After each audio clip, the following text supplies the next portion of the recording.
આ છે દર્શન સ્કૂલ અને ત્યાંથી થોડાક આગળ આવો એટલે તમને દેખાઈ જશે ચામુંડા ઝેરોક્ષ સ્ટેશનરી।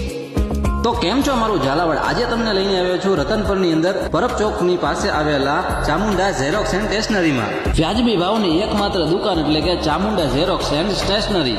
દરેક પ્રકારના બલૂન ડેકોરેશન કરી આપશે, જેમ કે બર્થડે, બેબી શાવર, છઠ્ઠી, ઓપનિંગ ગેટ વગેરે ટાઈપના ડેકોરેશન કરી આપશે એકદમ વ્યાજબી ભાવમાં। અને એ સિવાય દરેક પ્રકારની ફોટો ફ્રેમ તમને બધી જ સાઇઝમાં કસ્ટમાઇઝેશન કરીને આપશે, જેમ કે સ્પાર્કલ, મેટ, લેમિનેશન વગેરે ફોટા ફ્રેમ તમને અહીંયાથી કસ્ટમાઇઝેશન કરી આપશે। અને બુક બાઇડિંગ માત્ર ને માત્ર 10 રૂપિયામાં કરી આપશે અને 200 પેજનો ફૂલ સ્કોપ માત્ર ને માત્ર 25 રૂપિયામાં મળી જશે। અને આપણા શુભ પ્રસંગમાં ઉડાડવા માટે ટ્રેન્ડિંગમાં ચાલતી કાગળની પટ્ટી માત્ર ને માત્ર 105 રૂપિયામાં કિલો। તો પછી મુલાકાત લેવાનું ના ભૂલતા રતનપરની અંદર આવેલા ચામુંડા ઝેરોક્સ એન્ડ સ્ટેશનરીમાં।